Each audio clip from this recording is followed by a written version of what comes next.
Hi, my name is Kenny, and I'm the author of the LAMBS Danger.fsm AI mod for Arma 3.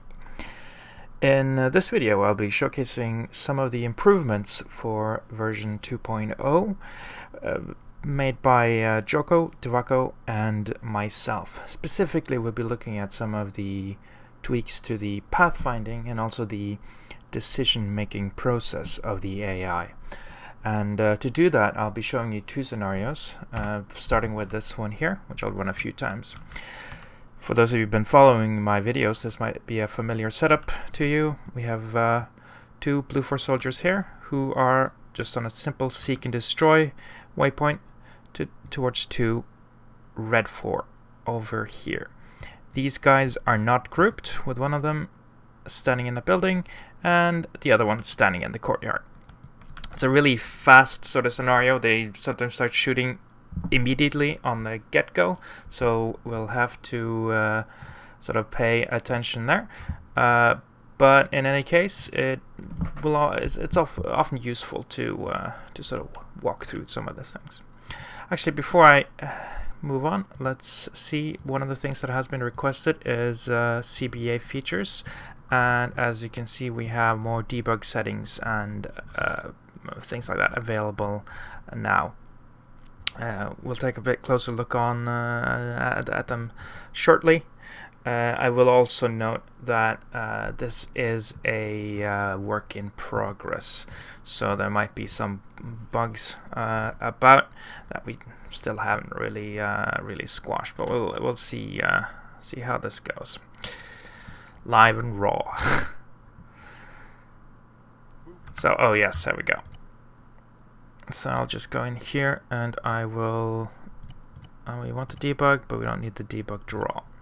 So here we go. From the very get-go, they're moving up. And here we go. East has acknowledged the enemy. They're firing. We see Blue Force drop down, and Bradley was actually on his way to hide in that building before he got sort of called back, and now they're actually calling.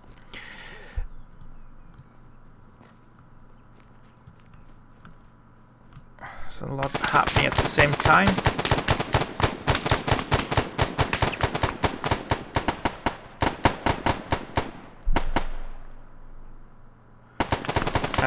If we focus on Dylan here, we could actually see him moving and shooting. And this is one of the key features now. That didn't work so well for him. Farid responding to the grenade. Went down prone. It's back on again. And if we look at the debug information on the left-hand side, the text there, we can actually see that they are still sort of cycling here. It looks to me like Farid is actually escaping. That might have been the effect of the grenade as well. He's found his courage and he's again moving forward. Bradley's checking his dead friend. I don't think he has any idea where exactly where Farid is.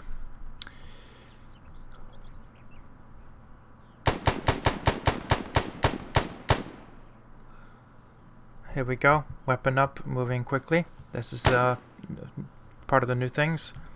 We can see this movement again, very aggressive movements. And we can actually see Farid moving and shooting. Finally, consistently in Arma. We'll see a lot more of that, moving and shooting. So, generally when they get this close, it can sometimes get a bit awkward. Like that. Things are being tweaked, like I said, and also subject to the limitations of the Arma AI. I mean, they're capable of moving across a vast tract of terrain, so that really puts us down there. Like I said, we were going to run this a few times. I guess we record a win for Blue, and we start this over again. Generally, with the increased CQB focus, I actually find that Red Force has a bit of an advantage. They're not only in a defensive situation like now, but they also have the Katiba, which is just a better configured CQB weapon in the AI side. I've talked about that before.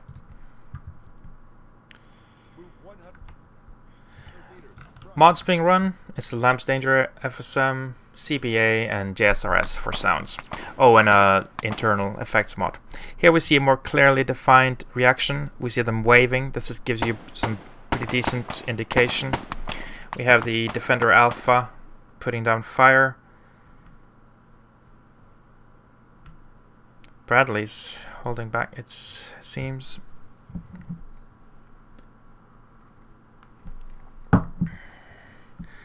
While Dylan is pressing forward. And again, they actually cross that space faster than you've seen before. And also Dylan moving and shooting. Not sure what Jamal's up to. But again, we see him actually win. Farid is now on the move. This is Bradley.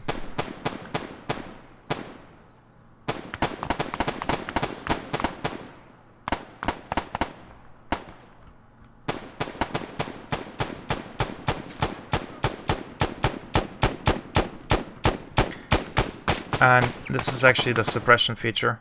Jamal, he has killed his target, but he's actually just still putting fire down on the in the general area on the off chance that there's more. And now he's satisfied. He's just staying put for now.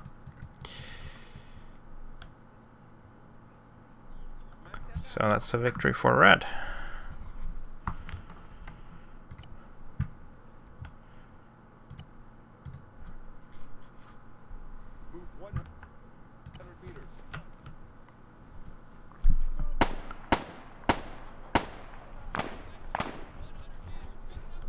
Reaction to fire, put down rounds towards the incoming enemy, seek cover. That's what we're seeing right now. Dylan is taking it a bit all out, going actually prone. Here he goes, making radio signals. He is now sort of officially declared that they're in contact. He has shared information, as you can see, out to 1,000 meters. Again, CBA configurable now. Bradley's actually taking a fairly broad front, but that's not a bad idea. The Red 4 are, of course, subject to the same AI, and it turns out that Jamal has actually moved inside the building to hide, together with his mate Farid here. We can actually look at it from this side. We have Dylan and Bradley moving forward. Jamal seems to be abandoning his post, and he's taking a hit. They're actually checking the location they last saw him. And so was he. He was facing the wrong way.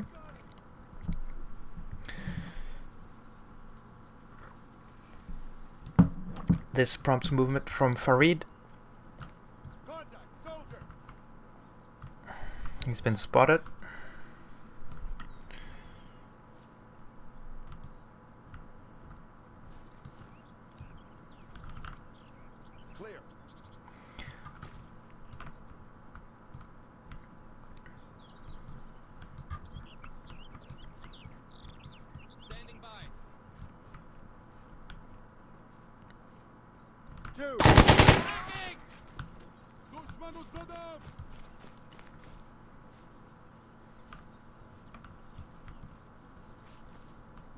That running there leads me to suspect that Bradley is in a sort of escape mode. Again, we hope to improve the visualization on that, but that really requires some new animations to be made. Oh, bad idea by Farid. High inaccuracy by Bradley here is another indication that he's probably suppressed or somehow stressed out.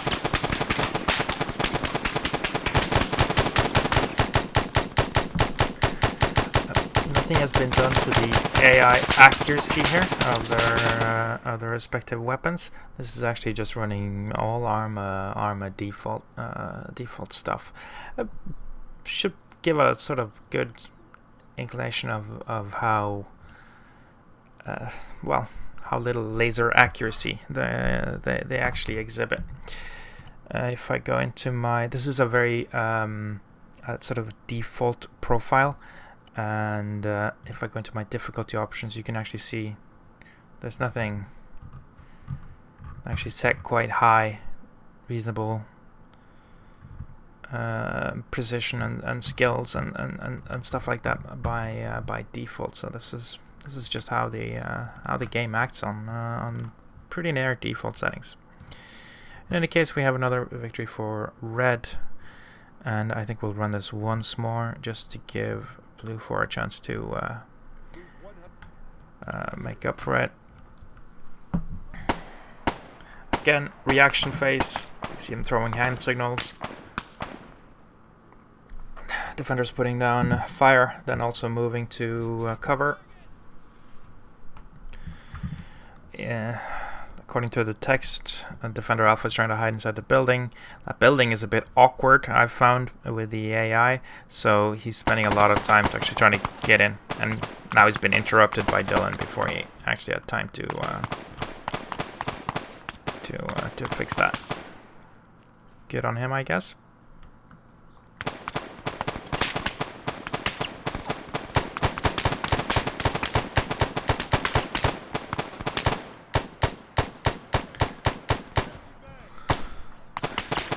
Farid is now moving out as well.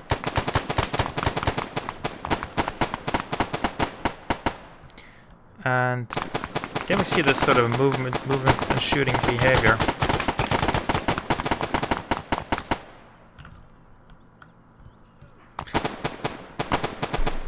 Farid moving and shooting.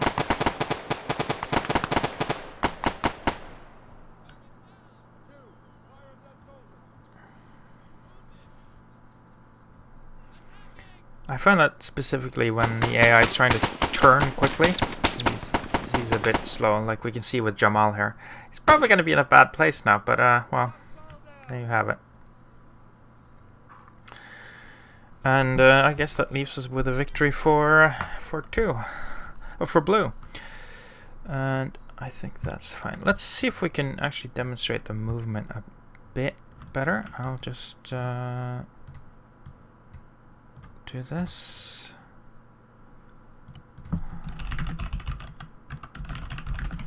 Oh, hold on.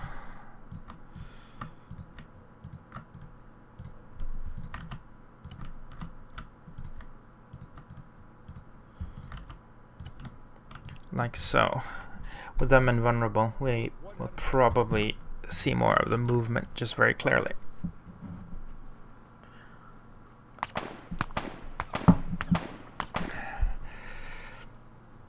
Getting it to cover, going for buildings.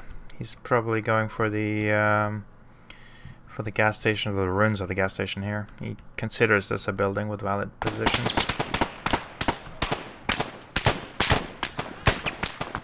Jamal's having none of that.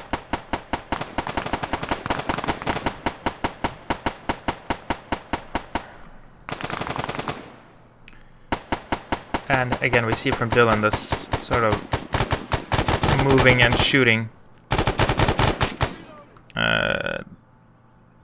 And, well, it's going to end like this, right? They're going to be standing on top of each other. We're still seeing it somewhat.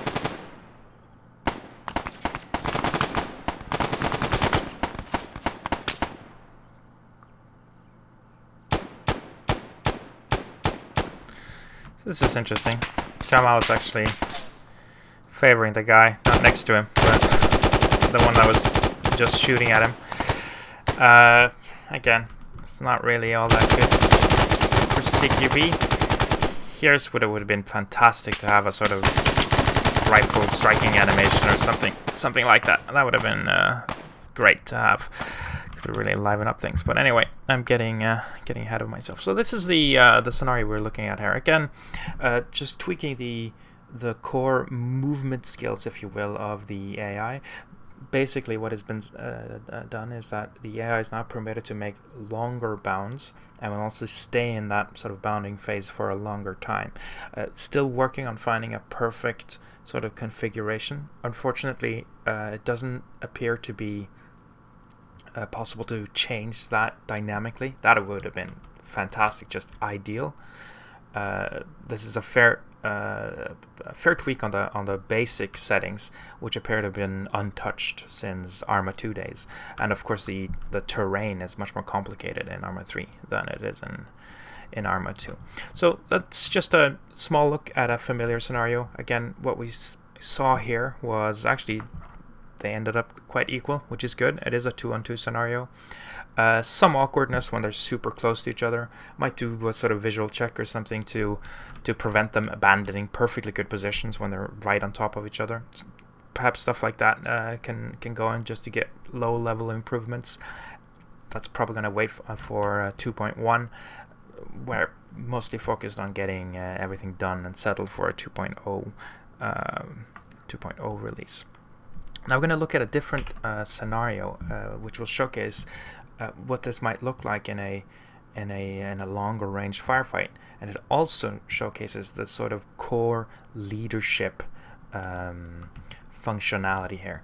And the basic setup of this is we have our red 4 men strong, just on a move waypoint over here.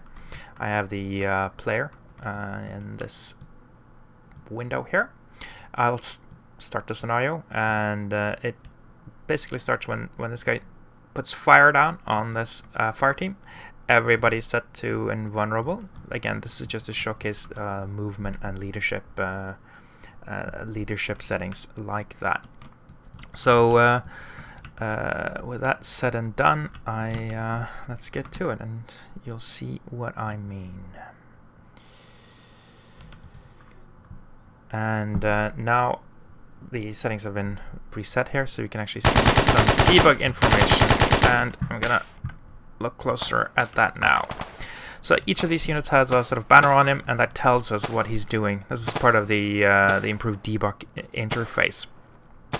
We can see the soldier here, Umar. He's actually suppressing the target building, and here's what's notable. We see the group leader moving quickly, and in fact, so is his mates.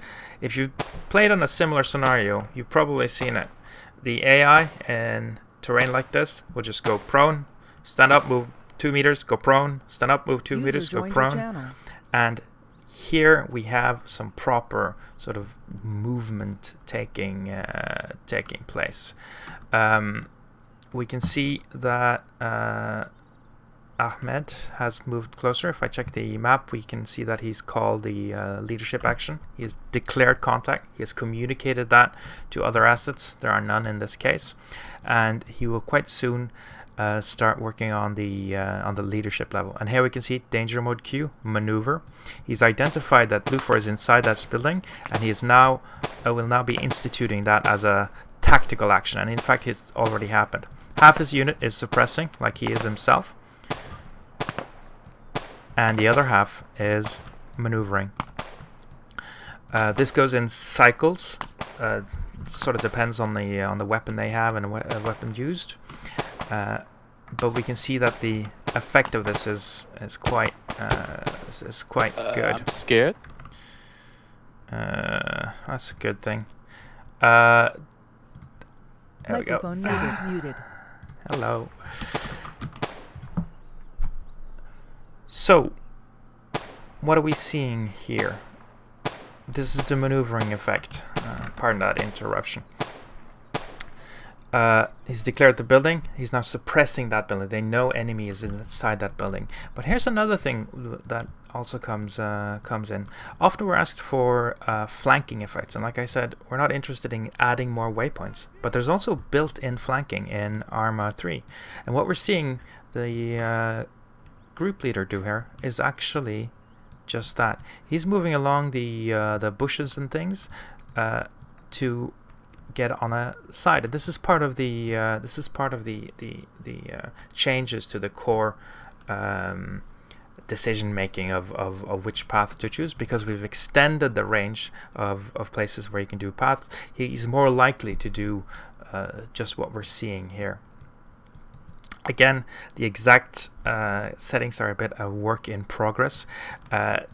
we sometimes get this effect where you have that the suicidal squad leader, in a sense, where he's just rushing a bit ahead of his group, who are actually staying quite sensibly and compact and together. So while he ran around the corner, these guys are now getting the imperative to get online with him, and are therefore sort of maneuvering like that.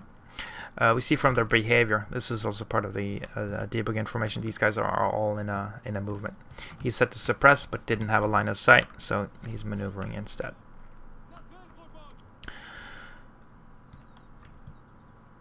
Again, what's interesting here is that they are targeting this building.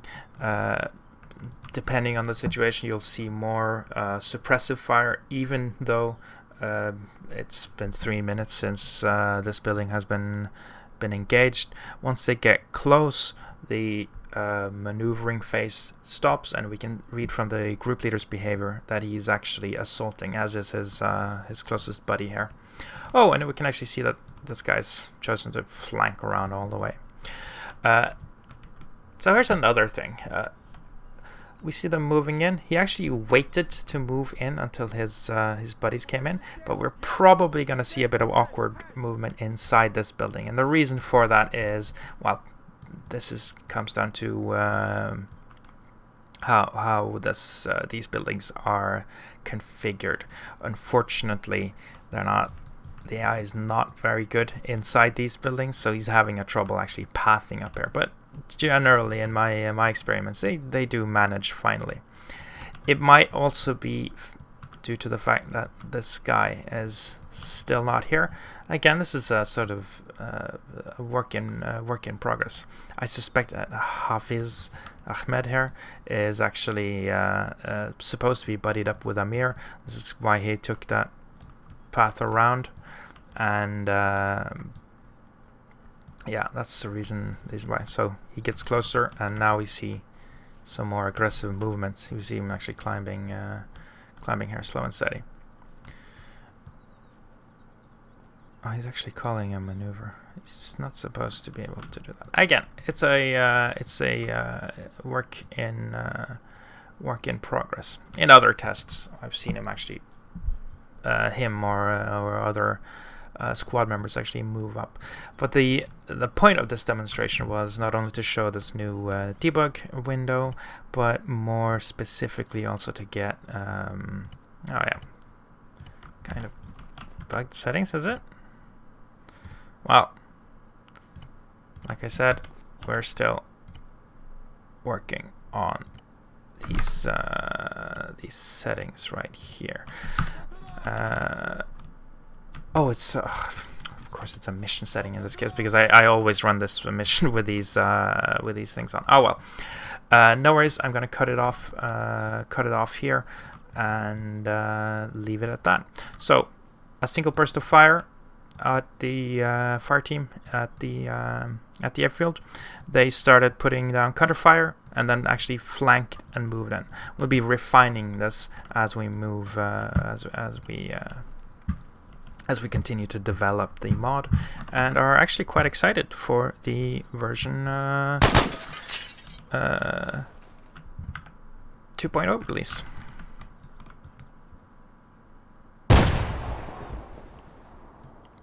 Hitting cover. Now, of course, they know where I am. That's, of course, the reason why they didn't move up there immediately. As you can see, they had actually they weren't sure that I was there anymore. So, but now that I've announced my presence again, well, I'm going to be visited by the machine gun fairy. That's it from me. Thank you for watching.